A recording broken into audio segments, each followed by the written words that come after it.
Allahu Akbar, Allahu Akbar, Allahu Akbar, Allahu Akbar, Allahu Akbar, Allahu Akbar, Allahu Akbar, Allahu Akbar, Allahu Akbar, Allahu Akbar, walillahil hamd. Alhamdulillahil malikid dayyan, wassalatu wassalamu ala Muhammadin sayyidi waladi Adnan wa ala alihi wa sahbihi wa tabihi ala marri zaman.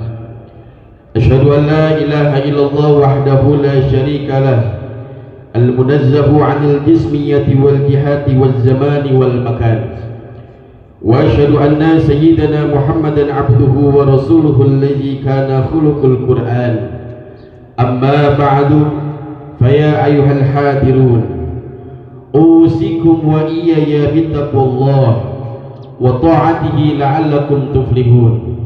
Qala Allah ta'ala fil Qur'anil Karim, a'udzu billahi minasy syaithanir rajim.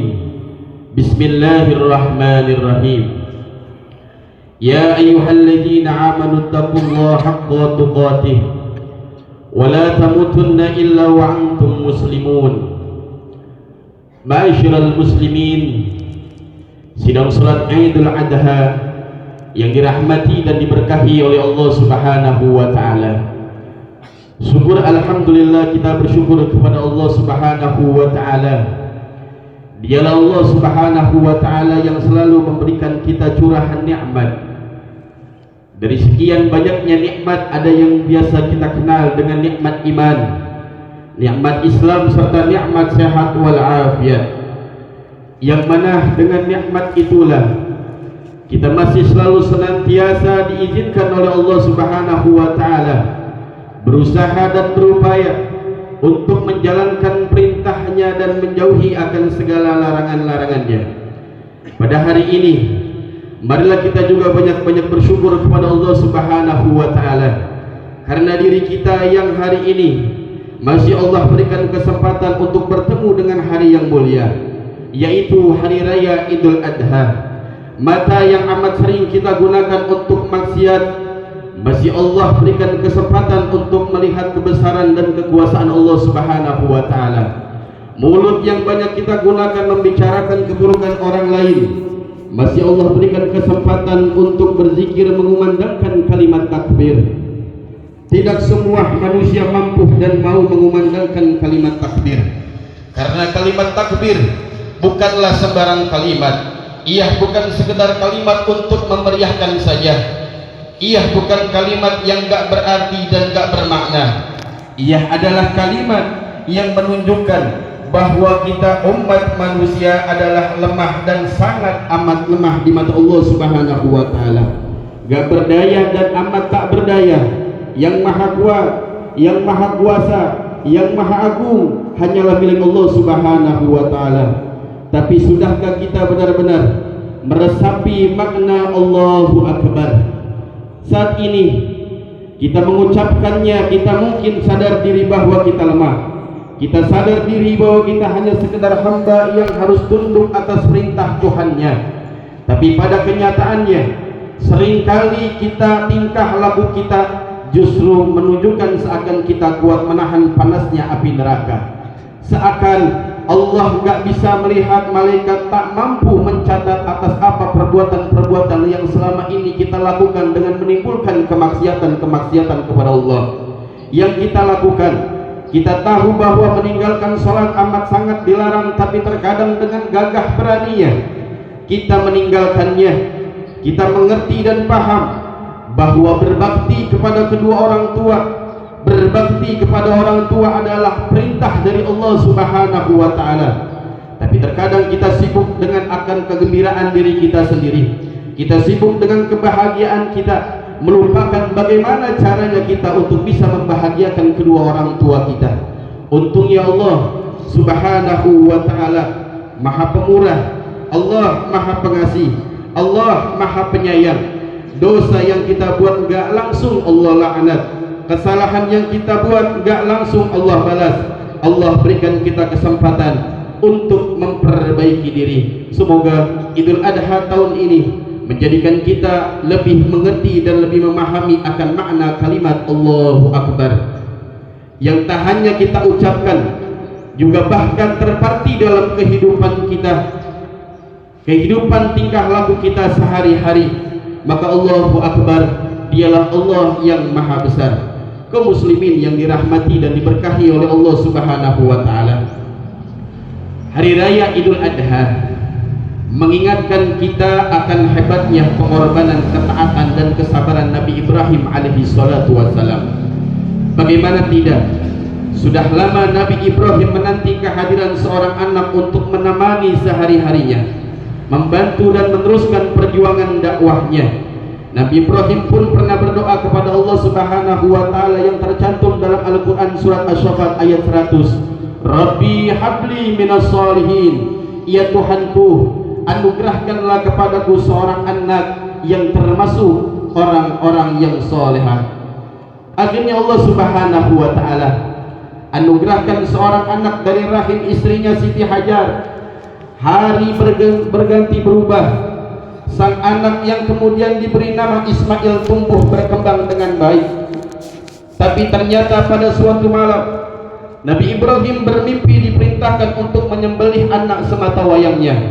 Sebagaimana kita mengerti, nggak ada satupun ayah di permukaan bumi ini yang sanggup untuk menyakiti hati perasaan anaknya sendiri, apalagi sampai membunuhnya. Seorang ayah rela dirinya sakit demi melihat anaknya tersenyum, rela rasa sayang mereka diucapkan dengan kata kalimat sayang kepada anaknya. Mungkin ayah kita nggak mengatakan kepada sang anak, aku sayang dan sangat mencintaimu wahai sang anak, tapi yakinlah bahwa kasih sayang seorang ayah pada anaknya nggak bisa dikira. Ia menyayangi anak-anaknya tidak dengan kata-kata, tapi dengan relanya ia bekerja di bawah panasnya terik matahari, panas kepanasan, hujan kehujanan. Begitu besar pengorbanan seorang ayah kepada anaknya. Maka perintah Allah Subhanahu wa taala kepada Nabi Ibrahim alaihi salatu wassalam untuk menyembelih anaknya bukanlah perintah yang ringan, bukanlah pekerjaan yang mudah. Ini perintah berat dan teramat sangat berat dari Allah Subhanahu wa taala. Tapi ketika Nabi Ibrahim yakin bahwa perintah menyembelih putranya itu adalah perintah dari Allah Subhanahu wa taala, tanpa ragu ia berkata kepada Nabi Ismail kecil, ya bunayya inni ara fil manami anni azbahuka fanzur madza tara. Wahai anakku, sungguh aku bermimpi bahwa aku menyembelihmu, pikirkanlah bagaimana pendapatmu. Nabi Ismail kecil saat itu berusia 7 tahun. Ada juga pendapat yang mengatakan 13 tahun. Tapi Nabi Ismail kecil bukanlah seperti anak seusianya, bukanlah seperti anak sebayahnya. Imannya kuat, pendiriannya kokoh. Maka dengan tegas ia menjawab pertanyaan sang ayah, ya abati if'al ma tu'maru satajiduni insyaallahu minas sabirin. Wahai ayahku, lakukanlah apa yang diperintahkan Allah kepadamu. Insya Allah engkau akan mendapatiku termasuk orang-orang yang sabar. Setelah Nabi Ibrahim alaihi salatu wassalam dan Nabi Ismail kecil sepakat untuk melaksanakan penyembelihan, menjelang detik-detik penyembelihan, di saat penuh kesedihan Nabi Ismail kecil berkata dengan penuh keikhlasan, ya abadi istudribati hatta la atriba waqfum anni syawbaka hatta la yatanasharu 'alaiha syai'un min dami qatrahu ummi fatahzan wa ashri marrasikina 'ala halqihi liyakuna ahwalul mauti 'alayya fa ija ataita ummi faqra 'alaiha salama minni. Wahai ayahku, kencangkanlah ikatanku agar aku tidak lagi bergerak, gulunglah lengan bajumu agar darahku tidak mengotori, dan jika nanti ibu melihat bercak darah niscaya ia akan bersedih. Percepatlah gerakan pisau itu dari leherku agar terasa lebih ringan bagiku, karena sesungguhnya kematian itu sangat dahsyat. Apabila engkau telah kembali, maka sampaikan salam diriku kepada orang tuaku. Yang tajam itu nggak bisa melukai, pisau yang tajam itu nggak bisa melukai leher Nabi Ismail kecil, dan Allah ganti Nabi Ismail kecil itu dengan seekor kambing gibas. Allahu Akbar, Allahu Akbar, Allahu Akbar, walillahil hamd. kaum muslimin yang dirahmati oleh Allah Subhanahu wa taala, ada beberapa hikmah yang bisa kita ambil dari kisah Nabi Ibrahim dan Nabi Ismail kecil di atas.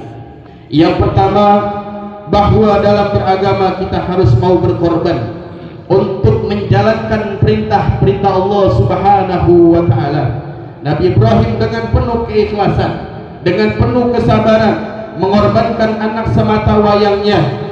Memang kita bukan Nabi Ibrahim, kita tidak sehebat Nabi Ibrahim dan Nabi Ismail, kita tidak semulia Nabi Ibrahim, tapi kita sama-sama hamba Allah. Sama seperti Nabi Ibrahim, kita punya kewajiban untuk menjalankan perintah Allah Subhanahu wa taala. Allah tidak meminta kita mengorbankan anak kita. Allah tidak meminta kita untuk mengorbankan putra kita. Di setiap harinya kita hanya perlu mengorbankan beberapa menit saja untuk istiqomah melaksanakan salat 5 waktunya. Dalam seminggunya kita pun hanya diminta untuk mengorbankan beberapa menit saja, agar kaki yang kita langkah, agar tangan yang kita ayun, agar badan yang kita gerakan untuk melaksanakan salat Jumat berjamaah. Di setiap tahunnya pun juga Allah Subhanahu wa taala minta untuk mengorbankan 2,5% dari harta yang sudah sampai nisab dan haul untuk dikeluarkan zakatnya. Tapi itulah kita manusia, betapa dosanya kita, betapa hinanya kita. Seringkali sholat yang hanya beberapa menit kita sepelekan, bahkan kita tinggalkan. Zakat mal yang hanya 2,5% tidak kita hiraukan. Kita sadar dan paham bahwa hidup ini tak akan lama akan berhenti, bahwa alam kubur telah menanti. Tapi justru sering sekali kita malah tergoda dengan keindahan manisnya duniawi. Kita sibuk memperindah kendaraan kita, kita sibuk meluas kebun kita, kita sibuk memperbagus rumah kita setelah harta kita yang kita dapatkan, setelah kekuasaan yang kita raih, setelah kebahagiaan dunia kita dapatkan. Kita seakan berpikir itu semua karena usaha kita sendiri, perjuangan kita sendiri. Allah perintahkan agar harta kita disedekahkan, agar harta yang kita miliki diinfakkan, agar harta dizakatkan, agar harta dikorbankan.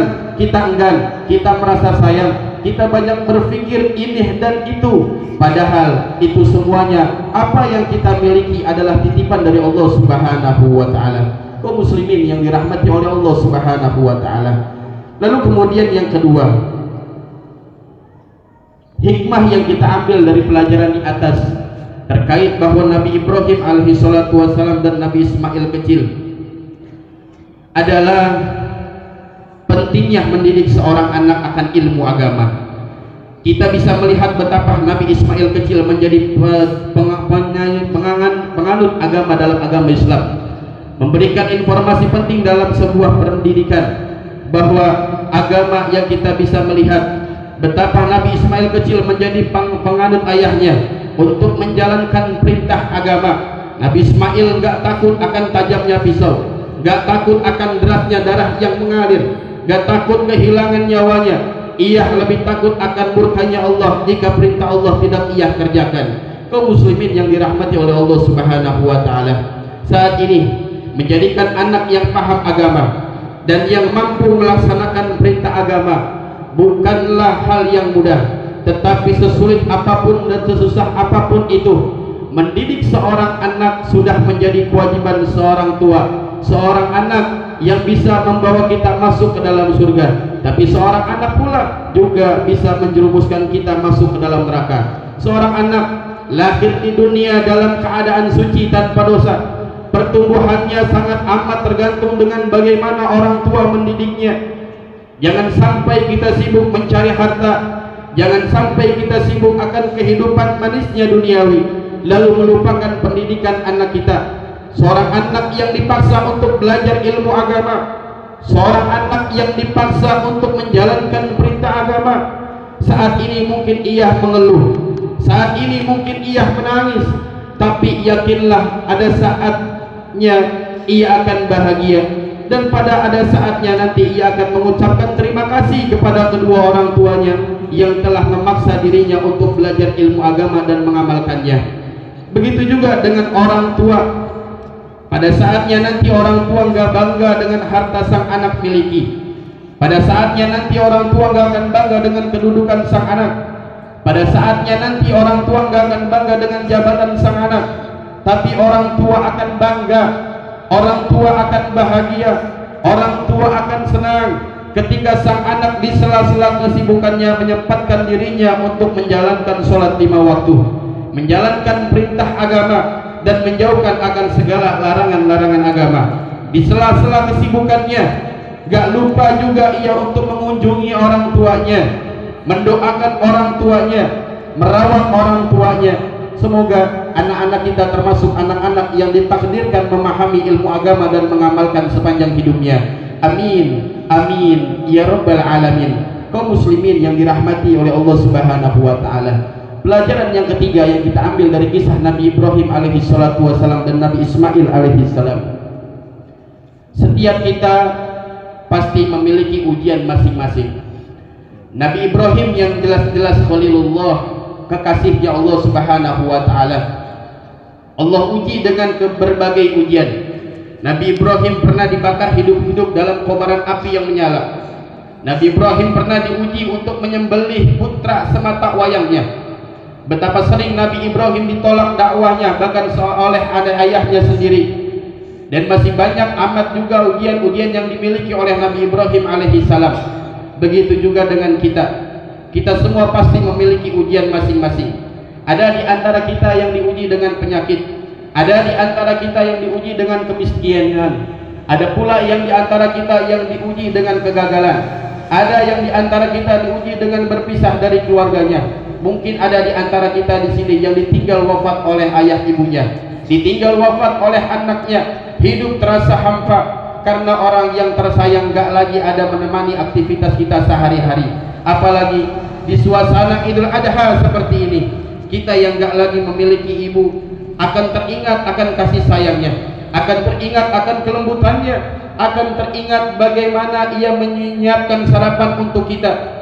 Kita yang sudah gak punya ayah akan teringat akan keikhlasan dan perjuangan mencari nafkah siang dan malam untuk membahagiakan diri kita.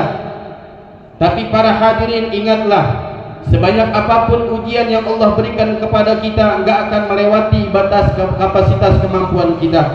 Sebagaimana Allah Subhanahu wa taala menegaskan dalam Al-Qur'an, la yukallifullahu nafsan illa wus'aha. Allah tidak membebani seseorang melainkan sesuai dengan kapasitas kemampuannya. Dan ingatlah juga para hadirin, terkadang ia berupa Allah Subhanahu wa taala menguji kita dengan berupa kesenangan, berbagai kemewahan, dan justru seringkali ujian seperti itulah yang membuat kita terlena. Bisa jadi kita merasa enggak lagi penting melaksanakan sholat karena hidup sudah aman-aman saja.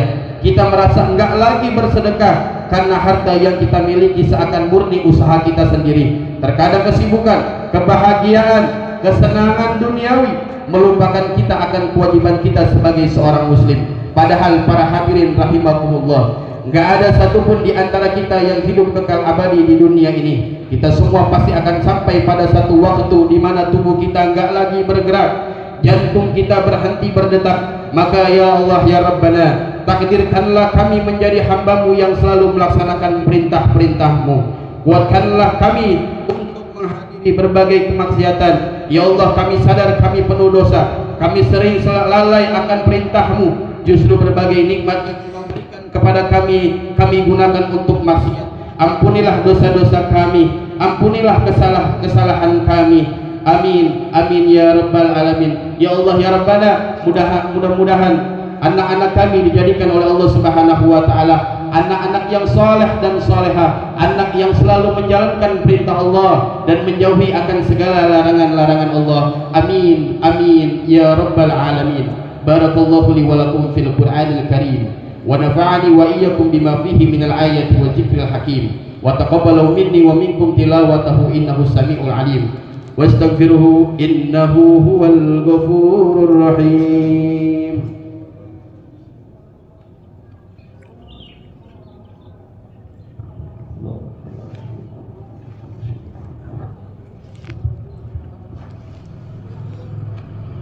Allahu akbar. Allahu Akbar, Allahu Akbar, Allahu Akbar, Allahu Akbar, Allahu Akbar, Allahu Akbar, walillahil hamd. Alhamdulillahi rabbil alamin. Ashhadu an la ilaha illallah wahdahu la syarika lah wa ashhadu anna Muhammadan abduhu wa rasuluh. Allahumma salli wa sallim ala sayyidina Muhammadin wa ala alihi wa ashabihi ajma'in. Faya ibadallah ittaqullah haqqa tuqatih wa la tamutunna illa wa antum muslimun. فقال الله تعالى في كتابه العظيم إن الله وملائكته يصلون على النبي يا أيها الذين آمنوا صلوا عليه وسلموا تسليما. اللهم صل وسلم على سيدنا محمد وعلى آله وصحبه أجمعين والتابع التابعين ومن تبعهم بإحسان إلى يوم الدين وعلينا معهم برحمتك يا أرحم الراحمين.